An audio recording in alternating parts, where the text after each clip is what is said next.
Hello and welcome to another Bad Comic Review. This time we're looking at Batman Fortress Issue 1. This is a miniseries from 2022, published by DC Comics, written by Gary Whitta, art by Derek Robertson, color by Diego Rodriguez, lettering by Simon Boland, cover by Robertson and Rodriguez, edited by Ben Abernathy. Okay, so there's some sort of blackout in Gotham. Some guys decide to try and to break into Wayne Manor, and Bruce Wayne and Alfred Pennyworth dispatch the thugs and put them in the panic room for some reason. Then Batman has to go out and talk to Gordon, and it turns out that there's something funny going on. Batman's able to get one of his Wayne Tech satellites working and figures out that this is worldwide. Then he sets out to try and stop some crime and arrest his rogues gallery, who of course all escaped Arkham. Well, we only see him capture 2, so I guess we have to assume the rest were stopped. And nobody can find Superman. Alright, I had a few problems with this book. The least being the art. The art's okay, except for the fact that everybody's chin looks like a shaved scrotum. The artist really needs to work on that, and the length of limbs during perspective shots. There's a scene where Joker is falling, and that is actually the most noticeable, of where his limbs look like they're weirdly shrunken. It's supposed to be a perspective shot, but it doesn't quite work for the image. Otherwise, the art's pretty good. They do seem to use a lot of actual photographs that are just slightly touched up that hopefully they have the rights to, because otherwise they could be sued for that. Beyond that, the art's fine. The colorist did a really good job. The story, however, is another problem altogether. It's a very, very convoluted story. At one point, they're hooking car batteries up to the bat signal to get it to work, but then it's mentioned that the generators work fine. So why wouldn't they just hook it up to the generator instead of using car batteries? You're going to delete the car batteries. And Bullock refers to them taking batteries from radio cars. Those are called patrol cars. All police cars have radios in them, so they're all radio cars. That makes no sense. Then they mentioned that dispatch communication systems are down, but if they're using the radios, they can still talk to each other. So that there's some contradictions there, that somehow radio communications are being disrupted, but they're also not. So I don't really understand that, because radio waves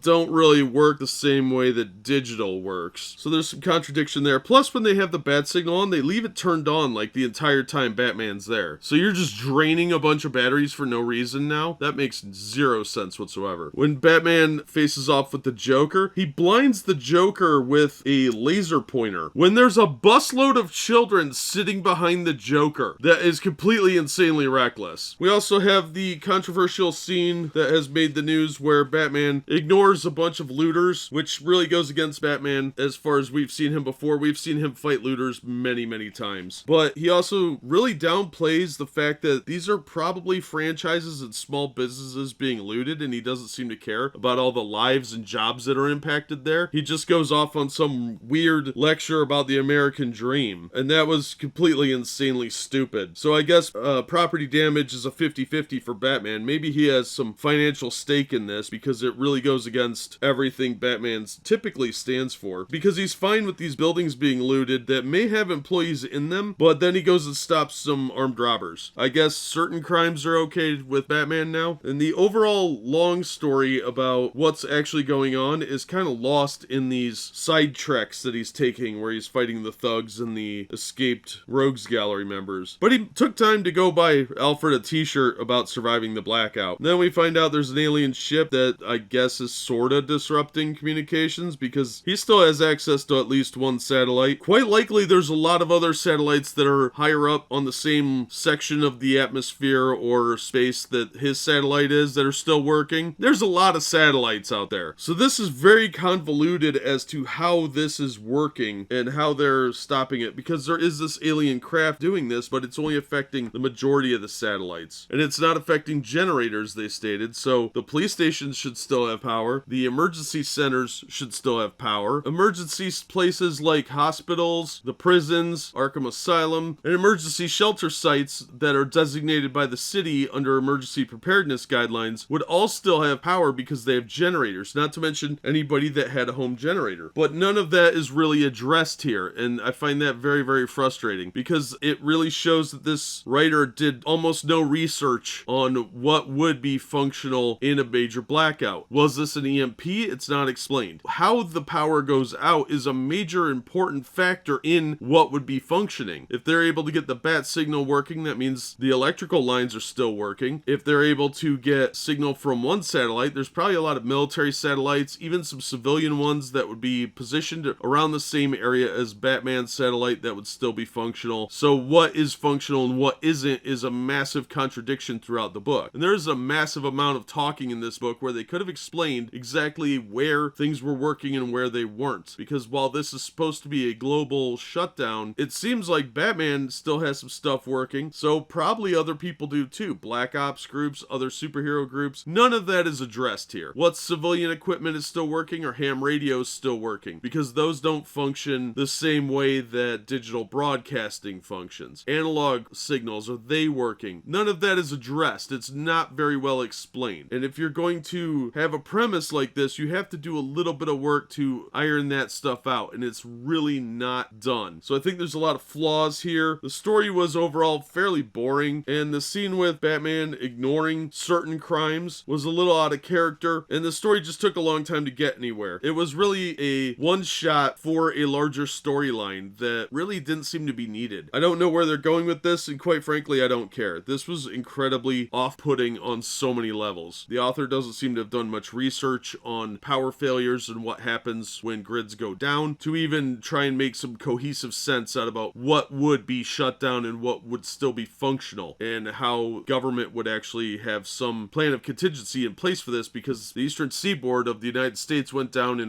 2005? Not everybody lost power then either. What about the green energy that, like the wind farms and solar, those run on batteries, so would those batteries still be functioning, and what about the people that have those? It's never addressed. There's not enough detail here, and that was my main problem with the book. The scenes with Batman going off about the American dream and some weird political nonsense, that was stupid, but that was just more of a distraction to the larger lack of good storytelling in this book. So I'm absolutely not going to recommend this. This was amateur hour, it was lazily done, it was poorly researched, and it really had nothing there to compel me to look into issue 2. This was more of a one-shot side tangent to a different miniseries. So I don't know where they're going with this, but I don't really care either. Nothing here is compelling. It's just sort of a waste of $4, and I'm not going to pick up the next issue. There's nothing really about any invasion of Earth till near the end of the book, and it's just speculation. There's nothing there to really say that this is what is definitively happening. They just extrapolate that based on the power outage. So this is giant failure for me. The dialogue is poorly written. The way people talk is out of character. They all talk like current era Twitter users and not normal people. The slang that Jim Gordon and Batman are using doesn't fit their age demographic. There's a lot of problems here. This is just a mess. Avoid it. It's really not worth the paper it's printed on. The cover's pretty good, but again, they just took a bunch of photos that they apparently found online and manipulated them, so nothing there worth anything. Cover's best part of the book. That'll do it for this one. Thank you so much for listening and supporting the channel. If you enjoyed the video, please hit the like button, and don't forget to subscribe so you don't miss future reviews. If you'd like to help the channel out in other ways, links are in the description to various support methods, and as always, we hope to see you on the next one.